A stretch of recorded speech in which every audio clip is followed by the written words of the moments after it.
70년대 일본 영화 중에 화석이라고 하는 작품이 있습니다. 영화의 내용은 50대 주인공이 자수성가해서 재벌이 됩니다. 그러나 그는 유럽을 여행하는 중에 수행 비서에게 걸려온 주치 의사의 전화를 우연히 엿듣게 됩니다. 전화의 내용은 사장이 말기암에 걸려서 1년밖에 살 수 없으니 잘 모시고 갔다가 돌아오라는 내용입니다. 우연히 자기 병을 알게 된 주인공은 그 자리에서 여행의 즐거움을 잃어버리고 절망과 좌절에 빠져듭니다. 고향으로 돌아와 지금까지 살았던 삶을 되돌아봅니다. 정신없이 일구어 놓은 사업장이 별것이 아닌 것을 그때 알게 됩니다. 돈을 벌기 위해서 그렇게 바쁘게 살았지만은 정작 소중한 것을 잊어버리고 살았음을 알게 됩니다. 그는 그동안 잊고 살았던 자기를 키워준 계모에게 찾아가 고개를 숙여 깊이 인사합니다. 하나밖에 없는 동생을 만나 하룻밤을 지새우며 형제 우애를 되새겼습니다. 수십 년 전 전쟁터에서 사귀었던 옛 친구를 찾아가 옛날의 추억을 회상을 해보기도 했습니다. 그러던 중에 그의 귀에 죽은 아내가 들려주었던 말, 헛되고 헛되고 헛되고 헛되니 모든 것이 헛되도다 라는 성경 말씀이 그의 머릿속에 울려 퍼집니다. 그는 자신의 몸에 죽을 병이 있음을 알고 나서야 인생의 참된 의미를 깨닫고 하나님 신앙을 서서히 찾아갑니다. 이 영화는 자기 몸에 육체의 가시가 있음을 알게 된 주인공이 자기에게 남은 시간이 얼마 남지 않았는데 그 몇 달을 어떻게 살까, 그것을 생각하는 장면으로 영화가 끝이 납니다. 여러분, 이 땅에 존재하는 모든 사람들은 화석이라고 하는 영화처럼 약점과 고통을 가지고 살아갑니다. 그것이 질병이든 사업상의 난관이든 직장의 문제든 가정의 문제든 자녀 문제든 정도의 차이는 있지만은 모든 사람들은 육체의 가시를 안고 세상을 살아갑니다. 하지만 사람들은 육체의 가시가 주는 진정한 의미를 깨닫지 못하고 허무하고 때로는 절망하고 살아가는 것이 그리스도 밖에 살아가고 있는 사람들의 모습입니다. 오늘 성경에 등장하는 위대한 사도 바울도 우리와 똑같은 인간이기에 그도 역시 예외 없이 육체의 가시가 있었습니다. 하지만 바울은 자기 몸에 있는 육체의 가시가 주는 진정한 의미를 발견합니다.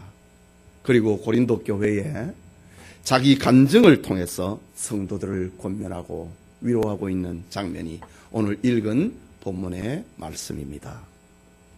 이 시간 육체의 가시라는 제목으로 하나님의 말씀 받고자 합니다. 말씀을 듣는 우리 모두에게 하나님께서 은혜 주시기를 소원합니다. 첫째로 생각하고자 하는 것은 바울을 아프게 했던 육체의 가시입니다. 읽은 본문 7절을 다시 보면은 여러 계시를 받은 것이 지극히 크므로 너무 자만하지 않게 하시려고 내 육체의 가시 곧 사탄의 사자를 주셨으니 라고 합니다. 바울에게 있는 육체의 가시, 그것이 무엇일까? 역사상 많은 학자들은 이것을 다양하게 해석을 했습니다. 초대교회 유명한 교부 터툴리안과 유명한 신학자 제롬은 바울에게 있는 육체의 가시를 질병으로 해석을 했습니다. 갈라디아서 4장 15절에 보면은 너희가 할 수만 있었더라면 너희의 눈이라도 빼어 나에게 주었으리라 라는 말이 나옵니다. 이것은 갈라디아 성도들이 전도자 바울의 약해진 시력을 보고 안타까워한 나머지 할 수만 있으면은 자신들의 눈이라도 빼어서 바울에게 주고 싶었던 그들의 사랑을 표현하고 있는 말입니다.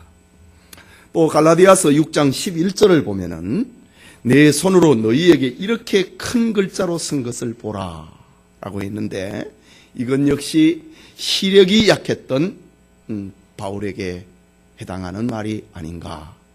그래서 터툴리안이나 제롬은 바울이 고통을 당하고 있었던 이 육체의 가시를 병으로, 질병으로 해석했습니다. 그리고 종교개혁자 루터는 바울에게 있는 육체의 가시를 사람 때문에 당하는 고통으로 해석을 했습니다. 오늘 본문 10절 마지막에도 보면, 중간에 보면은 능력과 궁핍과 박해와 공고를 기뻐하노니 라는 것을 이야기를 보면은 바울이 사람들로부터 당하는 그 시련, 그것이 바울에게 육체의 가시가 아니었겠는가? 루터는 이렇게 해석합니다. 알다시피 바울은 사람들로부터 수많은 괴로움을 당했습니다. 인격적인 모독을 당하고 매를 맞기도 하고 돌에 맞기도 했습니다. 바울을 괴롭힌 대표적인 사람들은 유대인이었습니다. 그들은 자신들이 십자가에 못 박아 죽인 예수를 바울은 하나님의 아들이고 그리스도라고 전하니 그것이 미워서 바울을 괴롭혔습니다. 때로는 바울이 전도지에서 머물고 다른 곳으로 이동을 하게 되면은 유대인들이 바울이 머물렀던 교회에 찾아와서 바울은 진짜 사도가 아니다 라고 하므로 바울이 전했던 복음을 무너뜨리려고 하는 이런 일을 유대인들이 했습니다. 이때에 바울이 당한 고통이 너무 컸기 때문에 바울에게 있는 육체의 가시를 루터는 시련이라고, 사람으로부터 오는 시련이라고 해석했습니다. 여러분, 바울에게 있는 육체의 가시가 성경에 정확하게 기록하지 않고 있기 때문에 그것이 무엇인지에 대해서 우리는 바르게 알 수는 없습니다. 하지만 그것이 바울을 얼마나 힘들게 했던지, 그는 육체의 가시를 가리켜 사탄의 사자가 자기 몸에 붙어 있다, 사탄의 사자라고 오늘 성경에 표현하기도 합니다. 이것은 전도자 사도 바울이라 하더라도 연약한 우리와 다를 수 없다고 하는 사실을 우리에게 알려주고 있습니다. 그렇게 훌륭했던 사도 바울도 우리와 똑같은 사람이라고 하는 사실을 고린도 교회에 들려주기 위해서 나에게도 육체의 가시가 있다, 이것이 나를 얼마나 힘들게 하는지 사탄의 사자와 같다, 사탄이 보낸 사자와 같다, 이렇게 바울은 힘들어했던 것입니다. 여러분, 바울뿐만이 아니라 성경에 등장한 수많은 사람들, 그가 믿음의 조상이든지 선지자든지 왕이든지 사도든지 어떤 경건한 성도이든지 간에 육체의 연약 때문에 괴로워하지 않는 이는 세상에 아무도 없었습니다. 믿음의 조상 아브라함에게도 육체의 가시가 있었습니다. 그는 하나님의 약속을 기다리지 못하고 인간의 방법으로 해결하려고 하갈에게서 이스마엘을 출산합니다. 아브라함의 평생에 있어서 이스마엘, 자기 자식은 아브라함에게 육체의 가시였습니다. 그것이 지금까지 아랍인들과 유대인들 간의 전쟁, 기독 신자들과 아랍인들 간의 영적 전쟁, 이거 아브라함의 가시로 말미암아 찾아온 것이었습니다. 뿐만 아니라 아브라함은 흉년이 들자 그랄에 내려가서 자기 아내를 탐내는 아비멜렉 왕에게 이 여자는 내 아내가 아니고 누이라고 하므로 위기를 모면하려고 했습니다. 정말 아브라함에게 믿음의 조상이라고 하는 말이 무색할 정도로 그에게는 육체의 가시가 있었습니다. 모세는 바로의 공주의 아들이라고 하는 신분, 그 지위 권력을 가지고 자기 민족 이스라엘을 구원하려고 하다가 동포의 가시에 찔렸어. 어제는 애굽인을 죽이더니 오늘은 우리를 죽이려고 하느냐. 동족의 가시에 찔려서 미디안에서 40년 동안 도피 생활을 해야 했습니다. 위대한 제사장이자 선지자였던 사무엘에게는 변변한 자식이 하나 없었습니다. 자기 자식들이 전부 다 방탕해 버렸습니다. 이스라엘 백성들이 어느 날 사무엘에게 찾아와서 말합니다. 사무엘이여, 당신은 나이가 들고 늙어가고 있는데 당신의 아들은 방탕합니다.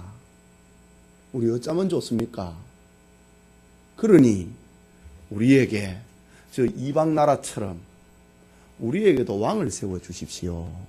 이스라엘 백성들이 사무엘에게 찾아와서 하나님을 버리고 왕을 세워달라고 이스라엘 백성이 말하고 있는 그 근원적인 이유는 사무엘의 자식들이 전부 방탕했기 때문입니다. 대를 이어서 제사장을 선지자 역할을 할 사람이 없는 거예요. 그래서 그렇게 훌륭했던 선지자요 제사장이었던 사무엘에게 자식은 평생의 가시였습니다. 베드로는 또 어떻습니까? 베드로에게 가시는 그의 급한 성격이었습니다. 그가 얼마나 급했던지 예수님이 잡히시는 날 대제사장의 하솔들이 와서 예수님을 잡아가자 베드로는 칼을 빼어서 내리쳤습니다. 칼이 빗맞았으니 망정이지 바로 맞았으면 제사장 말고는 죽었습니다. 빗맞아가지고 귀만 잘라졌습니다. 예수님이 네 금을 도로 꽂으라. 칼을 쓰는 자는 칼로 망한다. 이 급한 성격, 혈기는 너 그것 때문에 망할 수 있다. 주님이 들려주셨던 말씀입니다. 이렇게 볼 때에 모든 성도는 하나님의 은혜로 구원을 받았고 하나님의 은혜로 자녀가 되었지만은 세상에서 온갖 종류의 연약과 가시 때문에 괴로워하지 않는 사람은 없다는 말입니다. 여러분, 우리 중에 육체에 가시가 없는 사람은 아무도 없습니다. 어떤 사람은 가난이 가시가 되어서 찌릅니다. 어떤 사람은 질병이, 어떤 사람은 사업의 실패가, 어떤 사람은 부부간의 갈등이, 어떤 사람은 자녀의 방탕이 가시가 되어서 찌릅니다. 어떤 사람은 자기의 성격이 가시가 됩니다. 시기심이 많은 성격이든지 욕심이 많든지 교만하든지 정욕이 있든지 방탕하든지 급한 성격이든지 가시가 돼서 찌릅니다.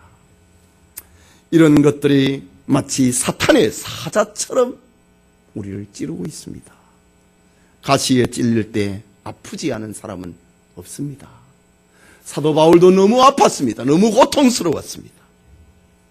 이처럼 가시는 우리가 연약한 인간이라고 하는 사실을 알려주고 있는 사인입니다. 여기가 우리가 살고 있는 세상이 천국이 아니라는 사실을 알려주고 있는 표징, 그것이 육체의 가시라는 겁니다. 그래서 요한계시록에서 천국을 설명을 할 때에 죽음이 없고 눈물이 없고 고통이 없고 아픈 것이나 괴로운 것이 없다고 말하지 않습니까? 우리가 이 땅에서 어떤 일 때문에 고통하고 괴로워하고 있다고 하는 사실은 우리가 살고 있는 이곳이 세상이라는 말입니다. 잠깐 후에 우리가 천국에 가면은 우리의 가시는 아무것도 없을 것입니다. 사도 바울 역시 나도 당신들과 똑같은 인간이라는 사실을 알려주기 위해서 고린도 교회에 내 육체에도 가시가 있다. 이것이 사탄의 사자처럼 되어서 나를 찌르고 있다 라고 합니다. 깨닫는 은혜가 있기를 소원합니다. 둘째로 바울을 겸손하게 만들었던, 바울을 바울되게 만들었던 육체의 가시입니다. 읽은 본문 7절의 말씀을 우리 함께 읽겠습니다. 여러 계시를 받은 것이 지극히 크므로 너무 자만하지 않게 하시려고 내 육체의 가시 곧 사탄의 사자를 주셨으니 이는 나를 쳐서 너무 자만하지 않게 하려 하심이라 라고 기록합니다. 여러 계시를 받은 것이 너무 크므로 라고 합니다. 이게 뭐냐 이거지요. 우리가 읽지 않았지만은 고린도후서 12장 1절에서 6절까지 그 앞단락을 지금 이야기를 합니다. 무익하나마 내가 부득불 자랑하노니 주의 환상과 계시를 말하리라. 바울이 주님으로부터 받았던 은혜 말입니다. 내가 그리스도 안에 있는 한 사람을 아노니 그는 14년 전에 셋째 하늘에 이끌려 간 자라. 그가 몸 안에 있었든지 몸 밖에 있었든지 나는 모르거니와 하나님은 아시느니라. 바울이 이 편지를 쓰기 14년 전에 셋째 하늘 천국에 갔다 왔다고 합니다. 그때에 내가 내 몸 안에 있었는지 몸 밖에 있었는지 나는 모르는데 하나님만 아신다 라고 합니다.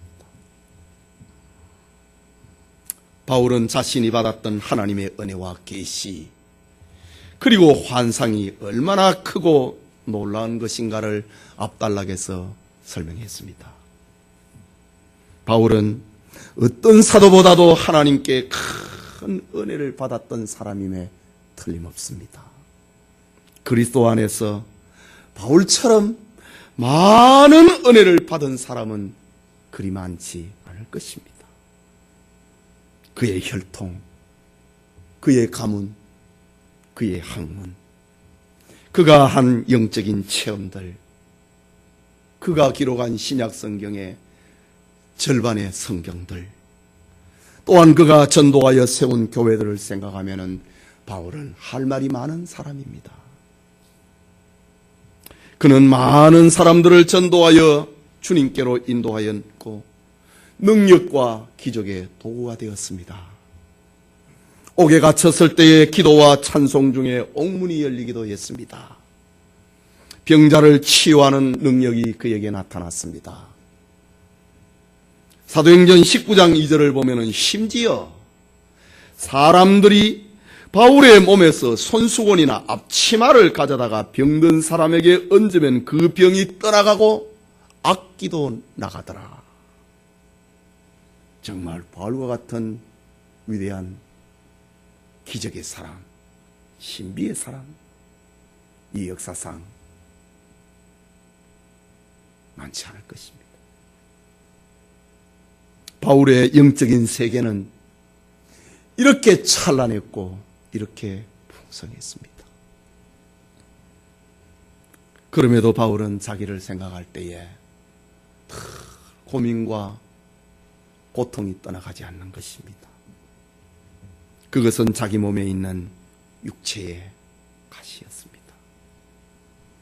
바울은 육체의 가시 때문에 긴장의 끈을 놓을 수가 없었고 자기 마음이 높은 자리에 앉을 수 없었고 늘 겸손할 수밖에 없었던 것입니다. 오늘 우리도 마찬가지입니다. 우리 가운데 모든 것을 다 가진 사람은 우리 중에 아무도 없습니다. 모든 것을 다 가진 사람이라면 이 세상 사람이 아니에요. 인간의 생사화복을 주장하시는 하나님께서 이 땅에 살아가고 있는 인생들을 그렇게 하지 않습니다. 아무리 세상에서 성공하고 화려한 사람이라 할지라도 하나 혹은 몇 가지는 모자라기 마련입니다. 그것이 육체의 가시가 되고 그것 때문에 사람들은 겸손하게 되고 그것 때문에 긴장하게 되고 그것 때문에 교만할 수 없게 되는 것입니다. 계속해서 본문 8절을 읽어볼까요? 이것이 내게서 떠나가게 하기 위하여 내가 3번 주께 간구하였더니. 여러분, 어떤 큰 고통이 있는데 어떻게 3번만 기도할 수 있단 말입니까? 바울은 육체의 가시가 떠나가기 위해서, 치료받기 위하여서 그 능력의 종이었던 바울이 3번 주께 간구했다 라고 합니다. 좀 전에도 말씀드렸던 것처럼 3번 죽게 간구했다고 하는 이 말은 어떤 숫자를 말하는 것이 아닙니다. 이것은 많이 기도했다는 말입니다. 간절히 기도했다는 말입니다. 우리가 하나님 앞에 기도할 때에 주님의 이름을 3번 부릅시다 이러잖아요. 그 간절히 기도하는 겁니다. 바울은 자신에게 있는 아픈 가시를 성자처럼 모른 채 하면서 살아갈 수는 없었습니다. 그는 너무 힘들고 아파서 하나님 앞에 고쳐달라고 기도했다고 합니다. 많이 기도했다고 합니다.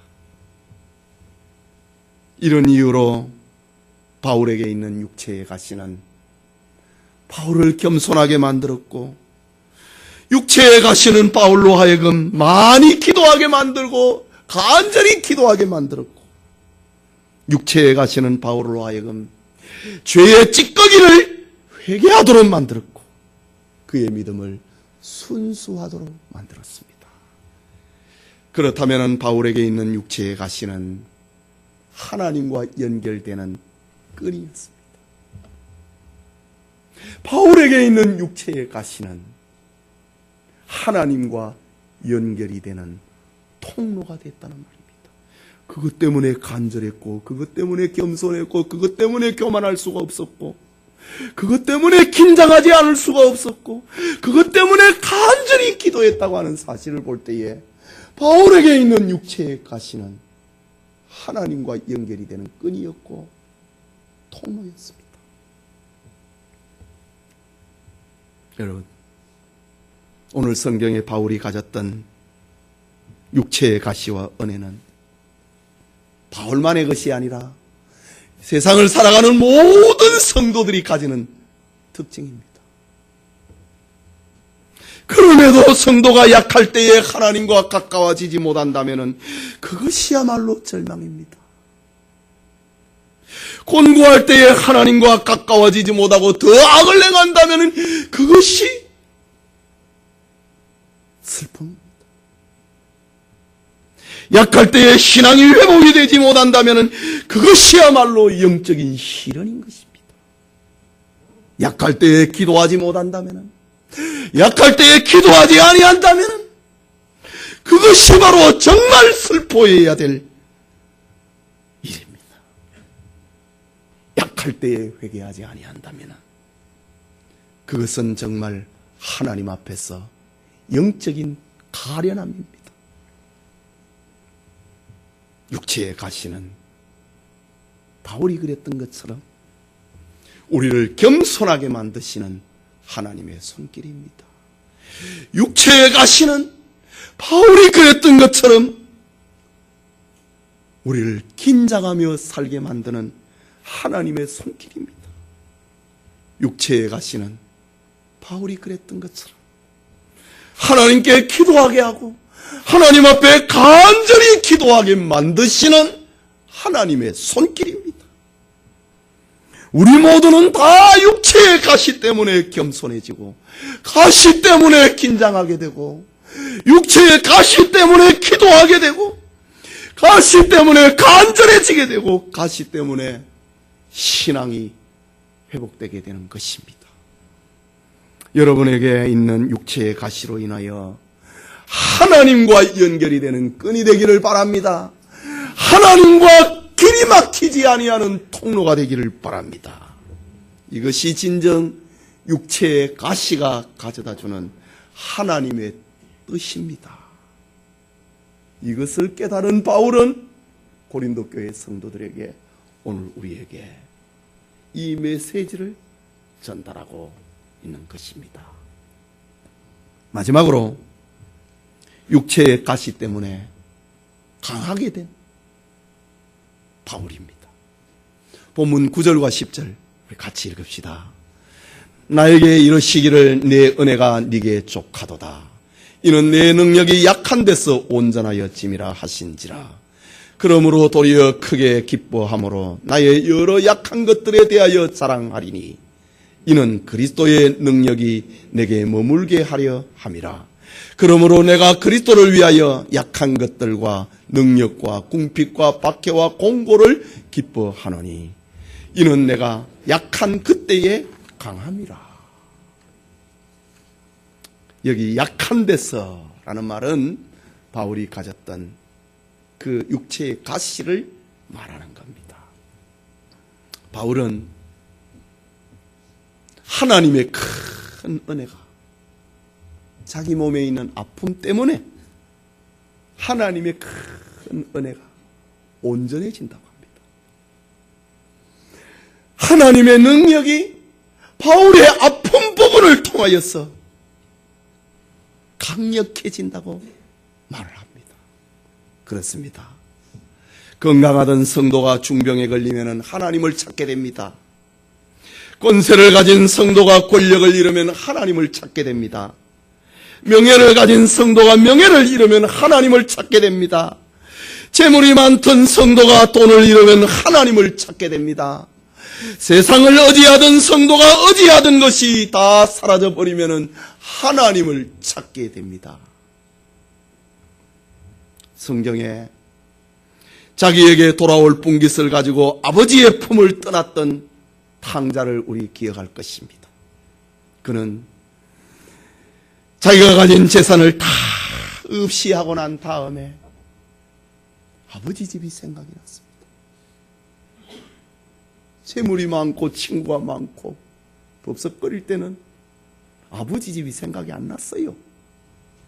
그런데 다 잃어버리고 돼지가 먹는 취업 열매도 배가 고파서 그것마저도 먹을 것이 없는 처지가 되어버리니까 내 아버지의 집에는 양식이 풍족한 품꾼이 얼마나 많은가. 아버지 집이 생각이 났습니다. 아버지의 사랑이, 아버지의 용서가 생각이 났습니다. 그래서 그는 아버지의 집으로 돌아갔습니다. 여러분, 기독교의 역사는 이것입니다. 약할 때에 강해지는 것, 약할 때에 하나님의 은혜가 충만해지는 것, 약할 때에 믿음이 온전해지고 약할 때에 강해지는 것, 이것이 기독교가 가지는 특징입니다. 불택자라면 몰라도, 버림을 받은 사람이라면 몰라도 하나님의 자녀라면 반드시 약할 때에 하나님을 찾게 되고 하나님을 의지하게 되는 겁니다. 그 약함을 당했는데도, 고통을 당했는데도 무덤덤하면 그게 문제입니다. 하나님의 자녀는 고통이 찾아오면, 눈물이 흘려지면 하나님 용서해 주세요, 불쌍히 여겨주세요, 도와주세요, 이 말이 나오게 되어 있습니다. 하나님의 택한 자녀에게 말입니다. 중세기에 단테라고 하는 유명한 사람이 있었습니다. 그는 피렌체의 귀족으로 태어나서 정치계에서 이름을 날리며 크게 성공합니다. 그러나 자신이 몸담은 정당이 실패하자 그는 피렌체에 머물지 못하고 망명을 떠나게 됩니다. 그는 한평생 고향을 돌아가지 못하며 유리방황하는 생활을 하게 됩니다. 하지만 그에게 찾아온 고독한 세월인 천국과 지옥의 환상을 체험하는 기회가 됩니다. 그리고 불후의 명작 신곡이라고 하는 소설을 쓰게 됩니다. 단테는 고독한 중에 육체의 가시가 새겨진 거기에 자기를 강하게 하시는 주님의 능력을 체험했던 것입니다. 청교도 설교자 존 버녀는 복음을 전하다가 체포됐습니다. 영국 국교회의 허락 없이, 오늘날 성공회의 허락이 없이 전도했다고 하는 제목으로 그는 체포되었고 재판을 받고 감옥에 갇힙니다. 그의 수감 기간이 허락 없이 전도했다고 하는 이유로 그의 수감 기간은 12년입니다. 하지만 버녀는 옥중에서 하나님의 큰 은혜를 체험합니다. 버녀이 감옥에서 받은 그 은혜를 글로써 쓴 것이 지금까지 500년 동안 성경 다음으로 기독 신자들이 많이 읽고 있는 철로 역정이라고 하는 청교도 소설입니다. 이처럼 성도는 약할 때에, 고독할 때에 온전해집니다. 강해집니다. 이것이 기독교의 특징입니다. 여러분, 역사상 기독교가 가장 순결하고 가장 아름다웠던 때는 교회가 온 세상을 지배하였던 중세 천년이 아니었습니다. 교회가 가장 순결하고 아름다웠던 성경적인 교회가 되었던 때는 로마 제국으로부터 환난과 핍박과 고난 속에 던져졌던 그 300년의 박해기였습니다. 그래서 우리는 자주 참된 신앙을 말할 때에 박해기 300년의 이야기를 들으면서 우리는 감동을 받게 되는 것입니다. 여러분, 한국교회가 아름답고 건강할 때는 화려한 예배당과 수만 명의 교인들이 한 교회당으로 모여드는 오늘이 아닙니다. 한국교회의 아름다움은 일본이 신사참배로 교회를 박해할 때에 나는 하나님만을 신앙하겠다. 신앙의 정절을 지키고 감옥에 투옥이 되고 순교할 때입니다. 공산주의자들이 성도들의 신앙을 빼앗으려고 총칼을 들이댔을 때에 그때가 한국교회의 가장 교회다운 모습이었습니다. 2000년 기독교 교회의 역사를 보면은 교회가 외부적으로 왕성했을 때는 그 속에는 반드시 썩어가고 있었습니다. 그렇지만 교회가 외부적으로 박해를 받았을 때는 그 속에는 살았습니다. 겸손했습니다. 긴장했습니다. 기도했습니다. 많이 기도했습니다. 그리고 하나님을 의지했습니다. 이게 기독교의 특징입니다. 약할 때에 강하여진다. 약할 때에 온전해진다. 이것이 기독교의 특징입니다. 오늘 본문의 바울은 자신의 약함을 통하여서 깨달았던 이 진리를 고린도 교회와 오늘 우리에게 들려주고 있습니다. 약하다고 할 그때의 성도는 온전해지고 성도의 믿음은 건강해진다 라는 겁니다. 예배드리는 오늘 우리 중에 못 고칠 병으로 고생하는 이가 있습니까?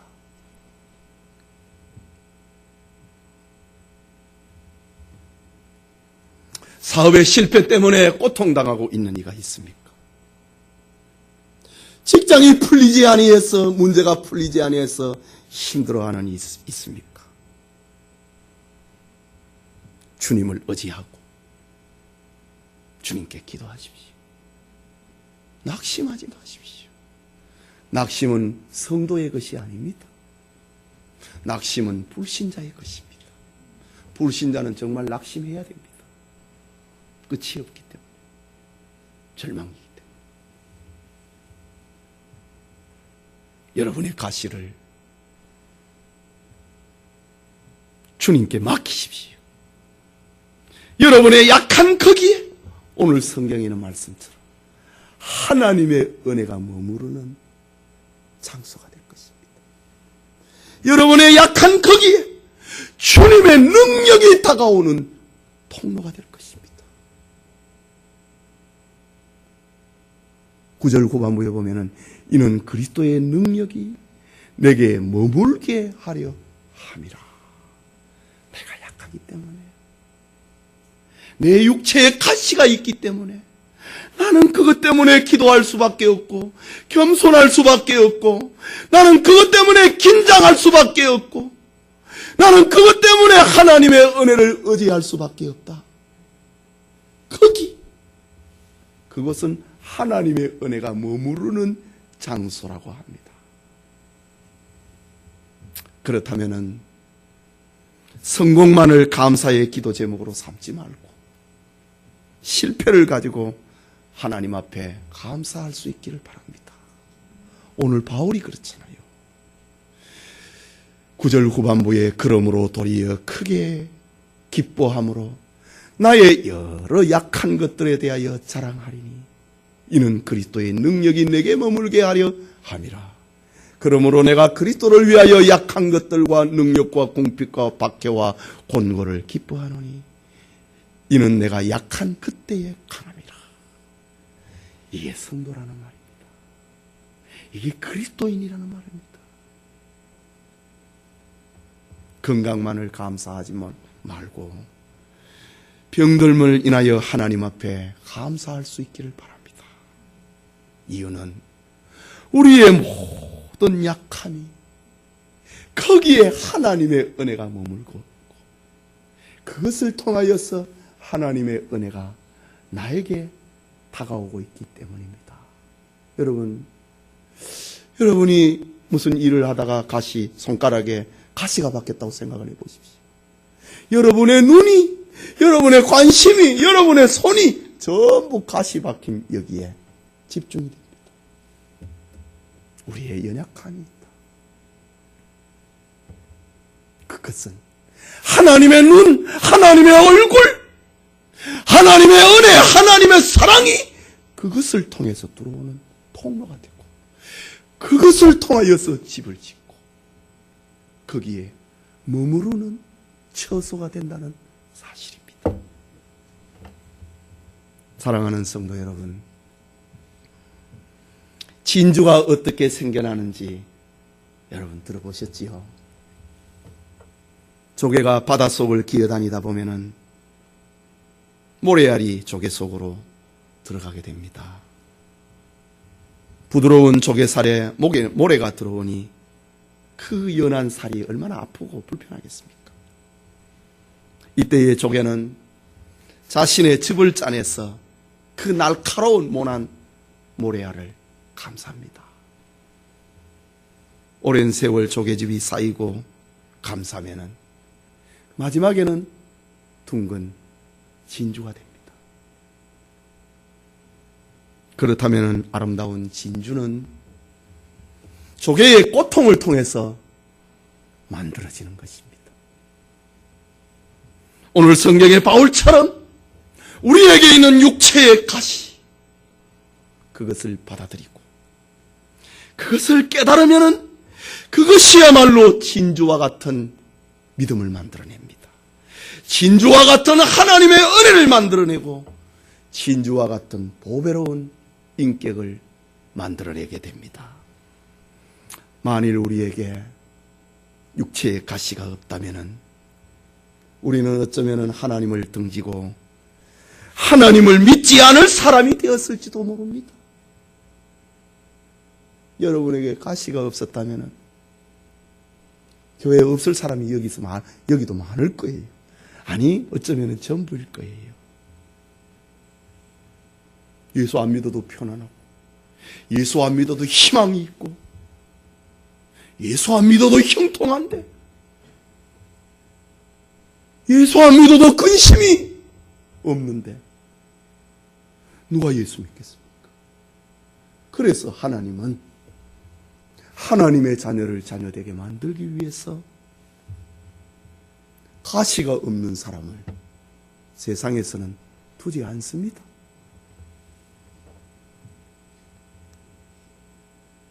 그렇다면 육체의 가시 때문에 낙심해서는 안 됩니다. 가시 때문에 우리는 인생을 알게 되고 가시 때문에 우리는 우리가 되는 겁니다. 하나님의 자녀가 되는 겁니다. 가시 때문에 겸손하고 긴장하게 되고 교만하지 않게 되는 겁니다. 가시 때문에 우리의 믿음이 온전해지고 건강해지게 되는 것입니다.